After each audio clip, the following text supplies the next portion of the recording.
Prépare-toi pour une aventure incroyable. Dans cette vidéo, nous allons te montrer 11 choses importantes que tu dois discrètement éliminer de ta vie. Nous t'invitons à nous rejoindre activement dans ce voyage. Comme d'habitude, ne sois pas faible et reste jusqu'à la fin de la vidéo. Je te partagerai comment j'ai mis en place personnellement ces principes. Aussi, partage tes réflexions sur chaque sujet que nous abordons et reste avec nous jusqu'à la fin de la vidéo. Un voyage d'apprentissage et de croissance t'attend. Les prochains moments sont l'occasion de réfléchir profondément et de mieux comprendre qui tu es. Nous croyons que les leçons que nous allons partager vont t'éclairer et changer ta vie. Commençons. Premier point. Quand tu fais face à des personnes qui te blessent, il n'est pas nécessaire de te justifier auprès de celles qui te causent de la douleur. Il n'y a pas besoin de se plaindre, d'argumenter ou de se confronter à une personne qui a une mauvaise attitude. Si quelqu'un a pris des décisions qui t'ont manqué de respect et t'ont blessé, même si tu pensais que c'était un ami parfait, il vaut mieux avancer sans chercher de justification. Reste calme et rationnel en te concentrant sur ta propre croissance. Il arrivera peut-être un moment où cette personne aura besoin de toi et cherchera ton soutien. À ce moment-là, dire simplement non est suffisant, et si tu dois expliquer tes raisons, fais-le. Si cette personne a manqué de caractère et a brisé ta confiance, tu n'es pas obligé de l'aider. Il n'est donc pas nécessaire d'entrer dans des conflits ou des disputes. Le meilleur choix est de retirer discrètement cette personne de ta vie, car le temps montrera les conséquences de ses actions. Concentre-toi sur ton propre bien-être et laisse l'avenir révéler ce qui c'est le mieux pour vous deux. Lorsque nous nous permettons d'avancer sans avoir besoin d'expliquer ou de justifier nos choix, nous montrons un profond respect pour nous-mêmes et nos limites. Il est important de se rappeler que nous ne sommes pas obligés de fréquenter des personnes qui nous nuisent, qui ne nous valorisent pas. Chacun de nous mérite d'être traité avec respect et apprécié pour ce que nous sommes réellement. Ainsi, en choisissant de retirer discrètement ceux qui nous blessent de notre vie, nous faisons un choix courageux pour notre bien-être émotionnel et notre croissance personnelle, nous permettant de nous diriger vers une vie plus authentique et épanouissante. Deuxième point, les objectifs inutiles. Il y aura des moments où tu réaliseras l'importance de faire des choix, d'agir d'une certaine manière ou de rester fidèle à ton propre chemin. Parfois, il te faudra abandonner certains objectifs pour prioriser le chemin qui s'aligne le mieux avec ton essence. C'est tout à fait normal, car nous n'atteignons pas toujours tout ce que nous planifions. Et parfois, il est nécessaire de renoncer à certaines choses au profit d'autres. Cependant, il est important d'éliminer ces objectifs inutiles sans annoncer tes mouvements au monde entier. Ne laisse pas d'indices ou d'informations éparses, car cela pourrait révéler ta stratégie principale. Sois plus intelligent dans ce processus, élimine discrètement les objectifs moins importants et apporte des changements progressifs dans ta vie à mesure que les cartes sont mises sur la table. Procède toujours avec discrétion, protège tes plans et laisse tes décisions être guidées par l'authenticité, en cherchant le chemin le plus aligné avec qui tu es. Troisième point, les relations. Qu'il s'agisse d'amitié ou de romance. Il est crucial de ne pas partager de détails intimes ou de te confier à d'autres sur les raisons de la fin d'une amitié ou d'une relation. L'intimité partagée appartient uniquement à toi et à l'autre personne impliquée. Et les autres n'ont pas besoin de connaître les raisons. Personne n'a le droit de savoir à propos des disputes ou des situations difficiles, car cela ne peut mener qu'à des commérages et rendre la situation plus compliquée. Si tu ressens le besoin de parler, fais-le avec toi-même et réfléchis à ce qui s'est passé. L'envie de partager peut indiquer qu'il reste des blessures non cicatrisées. Par conséquent, quelle que soit la situation, l'action appropriée et d'analyser ces comportements discrètement sans les partager avec les autres. Si tu as une relation problématique dans ta vie, il est important de l'éliminer sans diffuser la nouvelle à d'autres personnes. Garder ces questions privées et les gérer en interne t'aidera dans le processus d'acceptation et de guérison. Préserve la confidentialité et la dignité de toutes les parties impliquées et prends soin de ton bien-être émotionnel avec sagesse et discrétion. Quatrième point. Pendant les périodes de tension, évite d'élever la voix devant les autres et maîtrise l'expression excessive de frustration ou de colère. Si tu es contrarié, redirige ce sentiment vers des actions qui apportent des résultats bénéfiques.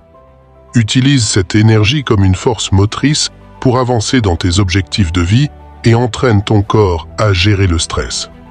Contiens tes émotions, réfléchis-y et redirige l'énergie accumulée vers quelque chose qui te renforce. Cependant, avance avec prudence et discrétion, car perdre le contrôle peut exposer des vulnérabilités dans des moments tendus. Je vais dissiper cette tension discrètement en résolvant les problèmes, en accomplissant mes responsabilités et en utilisant le raisonnement comme allié. Évite de diffuser tes difficultés. Au lieu de cela, valorise ce que tu as déjà dans ta vie ainsi que les personnes qui t'entourent. Cultive la gratitude. Trouve un moyen de soulager la pression émotionnelle de manière calme, en cherchant un équilibre intérieur et des approches plus saines pour faire face aux défis. Si tu es arrivé jusqu'ici, je te demande de laisser un commentaire pour montrer que tu es vraiment en quête de changement. Vas-y, laisse un like et abonne-toi pour plus de contenu comme celui-ci. Continuance. 5e point. Évite de partager tes jugements sur un tel avec les autres. En fait, tu ne devrais même pas entretenir de telles opinions dans ta conscience. Réfléchis sérieusement à l'image que tu projettes quand tu parles mal de quelqu'un. Tu pourrais avoir un dialogue intéressant ou enrichir la conversation, mais à la place, tu choisis de gâcher l'ambiance juste pour déverser ta négativité à propos de cette personne. S'il te plaît, ne fais pas ça. Ne va pas partout à déclarer qui tu aimes ou qui tu n'aimes pas. Apprends à être diplomate. Si tu n'aimes pas quelqu'un, il est possible de t'éloigner de cette personne ou de chercher à maintenir une coexistence tolérable tout en agissant intelligemment. S'il y a un problème avec cette personne, essaye de dialoguer et de chercher un consensus. Cependant, ces opinions et jugements que tu as sur les autres devraient être immédiatement écartés. Comme mentionné plus tôt, que tu apprécies ou non quelqu'un, agis toujours avec diplomatie, en montrant ta capacité à t'adapter à l'environnement, à changer et à interagir peu importe les différences avec les autres. Adopte une posture respectueuse et empathique dans tes interactions, ce qui contribuera à un environnement plus harmonieux et à des relations plus saines avec les autres. 6e point. Évite de te comparer constamment aux autres. Chaque personne a son propre chemin, ses réalisations et ses succès qui doivent être valorisés sans se référer aux autres. L'habitude nuisible de comparer nos vies à celles des autres peut avoir un impact négatif sur notre bien-être émotionnel et entraver notre croissance personnelle. De plus, cela abaisse notre estime de soi, car nous risquons de tomber dans le piège de la comparaison défavorable en nous concentrant sur ce que nous pensons ne pas avoir plutôt que de reconnaître nos propres forces et accomplissements. Lorsque nous nous comparons constamment aux autres, nous perdons de vue nos propres objectifs et désirs. Nous nous distrayons de ce qui compte vraiment et nous nous focalisons sur ceux que nous pensons devoir avoir ou accomplir en fonction des standards des autres. Cela nous empêche d'avancer sur notre propre chemin et d'atteindre nos objectifs individuels. En éliminant la comparaison, nous pouvons cultiver la gratitude pour nos propres circonstances et célébrer notre propre progrès et croissance. Rappelle-toi que chaque personne a son propre chemin unique et ses circonstances individuelles, et se comparer aux autres n'est ni juste ni sain. Chacun de nous a des forces, des défis et des parcours de vie différents. Au lieu de nous comparer aux autres, il est plus productif de se concentrer sur notre propre apprentissage et développement personnel. 7e point. Utilisation consciente des réseaux sociaux. Imagine un instant que ta vie est un livre rempli d'histoires fascinantes, d'apprentissage et d'aventures. Maintenant, pense aux réseaux sociaux comme une bibliothèque où des millions d'autres histoires sont partagées chaque seconde. Excitant, non? Voici la traduction en français de cette partie de ton script. Mais ici se cache un danger subtil. La comparaison constante. En feuilletant les pages brillantes de ces histoires numériques, nous nous retrouvons souvent à comparer nos chapitres les plus difficiles avec les moments forts des autres. Cette comparaison, souvent injuste et irréaliste, peut nous entraîner dans un cycle d'insatisfaction et d'envie. Vois à quel point cela peut être nocif. Avec cela à l'esprit, il est essentiel d'apprendre à limiter notre consommation de ces histoires numériques. Imagine décider de visiter cette bibliothèque numérique avec un but précis. Tu entres, cherches exactement ce dont tu as besoin, que ce soit la connexion, l'inspiration ou l'information. Puis tu pars, retournant à la réalité de ton propre livre, le livre de ta vie. Mais comment faire cela en pratique? Commence par définir des moments spécifiques de la journée pour consulter tes réseaux sociaux au lieu de t'y perdre à chaque instant. Que ce soit pendant le petit déjeuner, une pause au travail ou en fin de journée. Cela aide à structurer ta journée et empêche les réseaux sociaux de dominer ton temps et tes pensées. Une autre stratégie efficace consiste à te poser la question sur l'intention derrière chaque interaction en ligne. Demande-toi, est-ce que je cherche quelque chose de constructif ici, ou est-ce que je tue juste le temps? Cette réflexion peut t'aider à différencier une utilisation productive d'une consommation passive et sans but.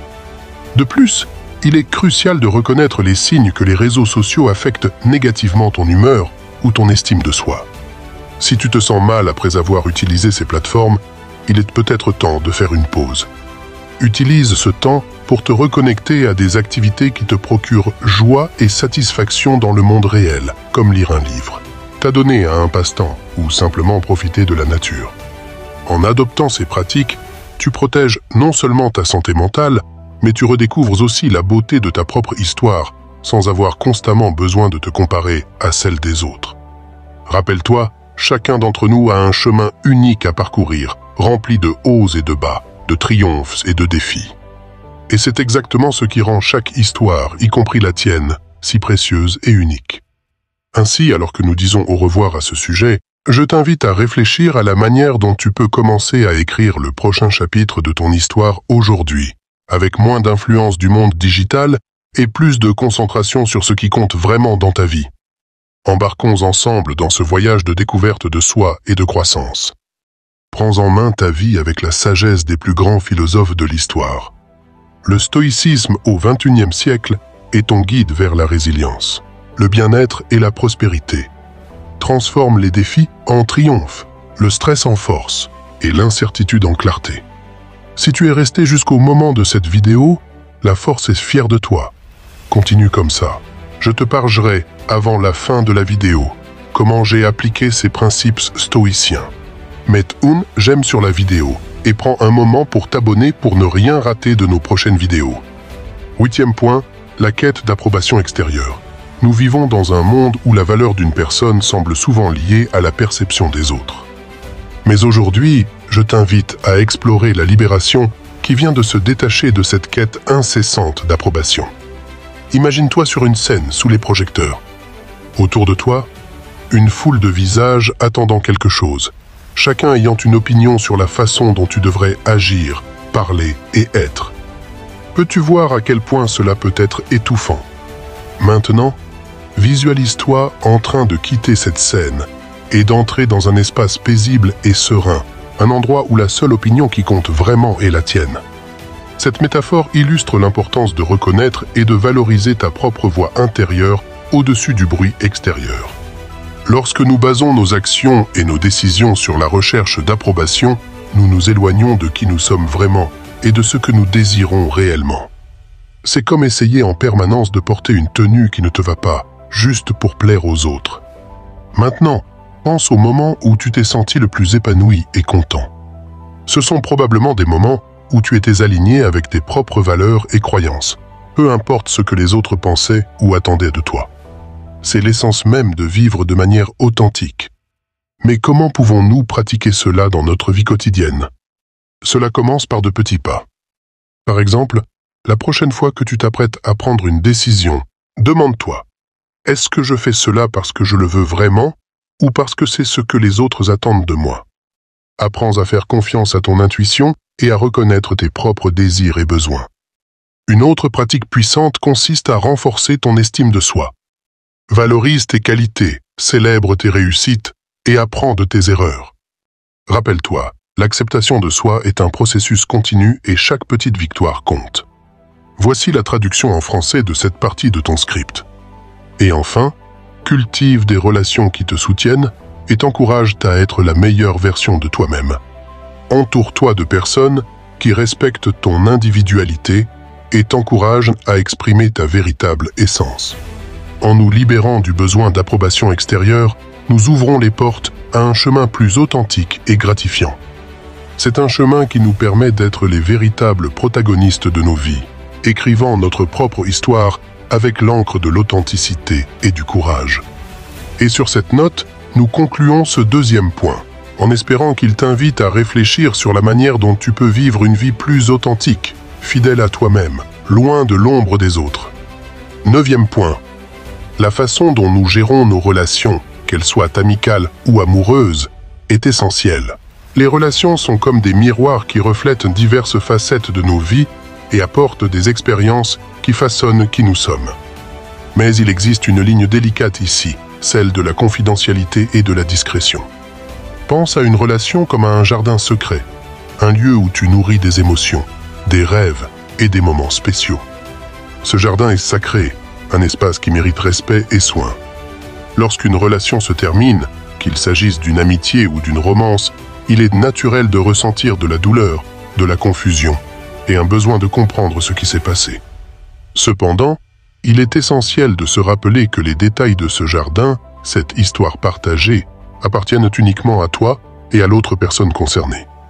En choisissant de ne pas divulguer les détails intimes ou les raisons de la rupture, tu ne fais pas que préserver la dignité des deux parties, tu protèges également ton propre cœur. Partager ces informations avec les autres peut ouvrir la porte à des malentendus, des jugements et, pire encore, des commérages. Cela n'aide en rien à la guérison. Au contraire, cela peut prolonger la douleur et créer un cycle de négativité. Alors, comment pouvons-nous gérer la fin d'une relation de manière saine? Tout d'abord, il est crucial de te donner du temps et de l'espace pour guérir. Permets-toi de ressentir les émotions, mais fais-le de manière introspective. Si nécessaire, cherche le soutien d'un professionnel de la santé mentale, quelqu'un qui peut t'apporter des conseils objectifs et du soutien. Ensuite, cultive l'habitude de la réflexion personnelle. Au lieu de chercher une validation ou un réconfort extérieur, tourne-toi vers toi-même.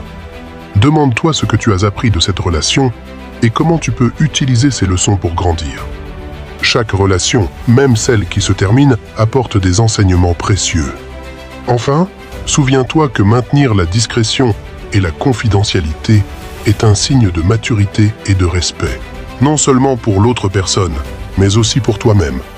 Lorsque tu fermes un chapitre de ta vie, fais-le avec grâce et dignité, en sachant que chaque expérience te prépare pour ce qui est à venir. Et ainsi nous concluons ce 3e point, en espérant qu'il t'apporte une nouvelle perspective sur la manière d'affronter la fin des relations avec sagesse et respect, tout en maintenant la dignité et la confidentialité que toi et l'autre personne méritez. 10e point. Lâcher prise sur les attentes irréalistes est une invitation à un voyage intérieur où nous allons explorer comment nos attentes peuvent façonner et parfois déformer notre perception de la réalité. Commençons par une métaphore. Imagine que ta vie est une grande aventure à travers un vaste océan. Chaque attente est comme une voile sur ton bateau, t'aidant à te propulser vers tes rêves et objectifs. Cependant, lorsque ces voiles deviennent trop grandes, lorsque nos attentes deviennent irréalistes, elles peuvent nous détourner de notre route, nous conduisant dans des eaux turbulentes de déception et d'insatisfaction. Les attentes irréalistes sont comme des cartes promettant des trésors qui n'existent pas. Elles nous poussent à courir après des idéaux de perfection, que ce soit en nous-mêmes, chez les autres ou dans les situations que nous vivons. Mais la question à se poser est la suivante. Est-ce que ces idéaux sont vraiment les nôtres? Ou bien nous ont-ils été imposés par des influences extérieures comme la société, la culture ou même les médias? Pour commencer à se détacher de ces attentes, il est d'abord nécessaire de les reconnaître. Cela demande de l'honnêteté et de l'introspection. Demande-toi, est-ce que ces attentes m'élèvent ou me pèsent? Est-ce qu'elles reflètent vraiment qui je suis et ce que je valorise? La prochaine étape est de pratiquer l'acceptation.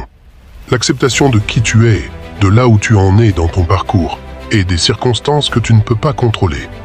Cela ne veut pas dire abandonner tes rêves, mais plutôt reconnaître et apprécier le processus pour y arriver, avec toutes ses imperfections et ses défis. De plus, il est crucial d'apprendre à fixer des objectifs réalistes et réalisables. Des objectifs qui résonnent avec ton véritable être et non avec une image idéalisée du succès. Cela implique aussi de célébrer les petites victoires en chemin, en reconnaissant que chaque pas, aussi petit soit-il, est un progrès précieux. Enfin, souviens-toi que le voyage est tout aussi important que la destination. En lâchant prise sur les attentes irréalistes, tu permets à la vie de suivre son cours plus naturellement et paisiblement, en ouvrant la porte aux surprises et aux joies qui ne peuvent être planifiées. Et ainsi, nous concluons ce 4e point, en espérant qu'il t'inspire à naviguer dans la vie avec des voiles ajustés à la réalité, en appréciant la beauté du voyage avec toutes ses tournures et découvertes. 11e point. Entrons maintenant dans un territoire souvent négligé dans nos interactions quotidiennes, mais qui a un impact significatif sur notre bien-être et sur les relations que nous cultivons. La participation au commérage et à la propagation de la négativité. Dans ce segment, nous explorerons comment choisir de nous éloigner de ces comportements peut non seulement améliorer notre état d'esprit, mais aussi enrichir la qualité de nos relations. Imagine chaque mot que nous prononçons comme une graine que nous plantons dans le jardin de nos vies et dans celui des autres. Lorsque nous choisissons des mots de soutien, d'encouragement et de positivité, nous plantons des graines de bienveillance et de compréhension. En revanche, lorsque nous nous engageons dans des commérages ou des propos négatifs, nous semons des mauvaises herbes de malentendus, de méfiance et de conflits. Participer au commérage peut sembler anodin ou même être perçu comme une forme de connexion sociale, mais en réalité, c'est une rue à double sens qui mène au manque de respect et à la dévalorisation des autres et de nous-mêmes. De plus, en nous concentrant sur la négativité, nous nourrissons un état d'esprit qui obscurcit notre capacité à voir le bien et le positif autour de nous. Alors, comment pouvons-nous nous détourner de cette route et choisir un chemin plus positif ? Premièrement, il est important d'être conscient des conversations auxquelles nous participons. Lorsque le dialogue commence à dériver vers les commérages ou la critique inutile, essaie de changer doucement de sujet ou de mettre en avant quelque chose de positif sur la personne ou la situation en question. De plus, pratique l'empathie. Avant de dire ou de partager quelque chose sur quelqu'un, demande-toi, est-ce que j'aimerais que cela soit dit à mon sujet ? Cette simple question peut être un guide puissant pour maintenir nos conversations respectueuses et constructives. Un autre pas important est de cultiver un environnement positif autour de toi. Entoure-toi de personnes qui valorisent également la positivité et l'authenticité. Ensemble, vous pouvez créer une culture de respect mutuel et de soutien dans vos interactions. Enfin, souviens-toi que le changement commence par toi. En choisissant de ne pas participer au commérage et à la négativité, tu protèges non seulement ton intégrité, mais tu montres aussi l'exemple aux autres. En adoptant ces principes dans nos vies, nous pouvons cultiver un état d'esprit plus positif, empathique et résilient, contribuant à une croissance personnelle plus authentique et à des relations interpersonnelles plus significatives. Si tu as aimé la vidéo, abonne-toi à la chaîne, active la cloche pour être notifié des nouvelles vidéos et bien sûr, laisse ton like et ton commentaire. Je te laisse avec 2 autres vidéos qui apparaîtront à l'écran maintenant. Profite de ton parcours vers la sagesse et la force. Reste avec le Créateur et que la force soit avec toi.